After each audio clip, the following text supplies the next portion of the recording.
The sun has become a hot topic these days, with legislations passed on artificial sun and tanning, and international journals abound with controversial studies on its importance for life and health on our planet.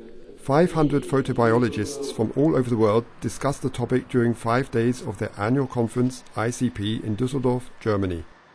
The healing, life-saving sun on one side, the danger of skin cancer incidence on the other. After 50 years of one-sided focus on the negative influence of sunlight, there seems to emerge a certain rediscovery of the good sun. The amazing flood of scientific discoveries about vitamin D and its protective and healing powers has turned the tides. Professor Michael F. Holick from Boston University, by far the best-known researcher on sunlight and vitamin D, lectured an enthusiastic audience at the ICP conference, giving a somewhat breathless chase through the wealth of actual facts on vitamin D, the sunshine vitamin. Almost all the cells in our bodies are influenced by vitamin D. Epidemic vitamin D deficiency is responsible for drastically rising risks for many of the most widespread ailments, such as osteoporosis, diabetes, hypertension, cardiovascular diseases, stroke, and even psychiatric disorders.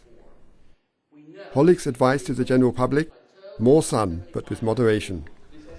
The backside of the coin was presented by the German biophysicist from Hamburg, Dr. Rüdiger Greinert. Each sun ray on your skin counts and accumulates into a rising risk for skin cancer, including melanoma. Skin cancer incidence has been rising over the last 50 years and, according to Greinert, this can be blamed almost exclusively to sun and solarium. The Norwegian scientist Johan Moen pointed to the hundreds of reliable scientific studies, including many of his own, that prove that moderate sun exposition and a corresponding level of vitamin D serum in the blood not only protects against many illnesses, including many cancers, but also helps people survive cancers. Especially the warnings of many dermatologists to avoid midday sun is, in Moen's opinion, a deadly wrong advice. The morning and afternoon sun could cause more damage unnoticed than the sun at noon. However, Professor Moen also warned against an excess amount of sun on the skin. Moderation was his message.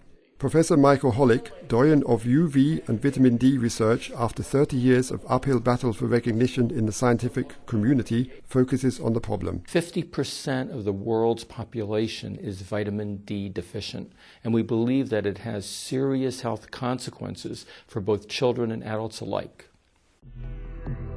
The reason for this rising epidemic? The major cause is lack of sun exposure. Humans have always depended on the sun for their vitamin D requirement. And it's over the past 40 years that it's been suggested that you should never be exposed to direct sunlight. That is one of the major causes of the vitamin D deficiency pandemic. But why, if this problem is so pressing, does it play such a moderate role in medical everyday practice? Again, everybody thinks about vitamin D preventing rickets in children. We don't see rickets any longer, so people are not thinking about vitamin D. It's incomprehensible to physicians as to how vitamin D can reduce risk of heart attack by 50%, reduce risk of common cancers like colon, prostate, breast by as much as 50%, reduce risk of infectious diseases, including influenza, by as much as 90%, reducing risk of type 1 diabetes, 78%, if a child is getting adequate vitamin D during the first year of life, reduces risk of type 2 diabetes. European health systems are ailing and running out of money. Couldn't the sun and vitamin D play a major role in easing the pressure? Well, it is quite remarkable that probably one of the most important nutrient hormones that humans need is, in fact, coming from the sun for free. But you have to take advantage of it. And it doesn't mean to go out and bake in the sun. What it simply means is to go out between the hours of about 10 a.m. and 3 p.m., and usually in the spring, summer, and fall, and arms and legs couple of times a week is often more than adequate to satisfy your body's requirement for vitamin D. But what can we do during the so-called vitamin D winter, when the sun cannot provide us with a vital amount of vitamin D? And we found that healthy young and middle-aged adults going to a solarium in Boston once a week had robust, healthy levels of vitamin D, and they had better bone density than their counterparts that were not exposed to solarium. The reason that's important is that in the wintertime in Europe, as well as in the United States, you cannot make any vitamin D in your skin. And so if you're not aggressively taking a vitamin D supplement, and we now know that children need at a minimum 1,000 units of vitamin D a day, adults need 2,000 units of vitamin D a day to satisfy the requirement, they will not be able to appreciate all of the health benefits of vitamin D. So this leaves us with the question of how much sun, how much vitamin D we actually need. Well, I think just like anything else in life, it's moderation should be the message. And that's my message to the public, is that you should never get a sunburn. But abstinence doesn't work. So we should really be out there recommending sensible sun exposure, which is what I've been doing for more than 30 years. Ask for the dark side of the sun.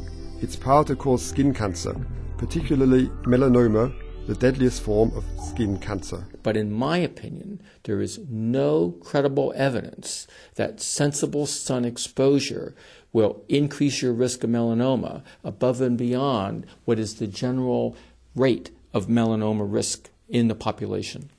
Occupational sun exposure decreases your risk of melanoma. It does not increase your risk. And finally, is the sun, natural or artificial, friend or foe? But we know that sensible sun exposure reduces risk of deadly cancers, reduces risk of infectious diseases, autoimmune diseases, hypertension, heart disease, stroke. And recently it's been suggested that even dementia and schizophrenia. So again, the message is simple. Sunlight is your friend, but use it in moderation. Dr. Greinert, member of diverse radiation control organizations, argues by doubt. Ich habe überhaupt nichts dagegen, wenn sich herausstellen sollte, dass Vitamin D so einen krebsprotektiven Effekt If indeed the preventive effect of vitamin D for cancer will be scientifically proven, I, of course, have no qualms with that.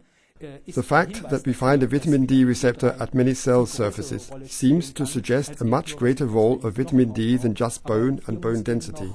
But that will need much more time and reliable scientific studies. belastbar mit nach draußen gehen.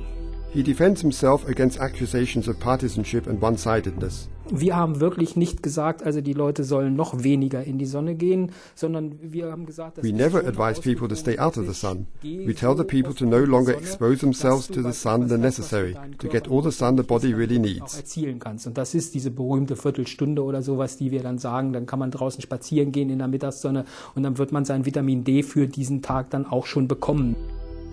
Professor Johann Mohn, physicist by education, offers an even stronger statement in favor of sun and solarium than his colleague, Professor Holick.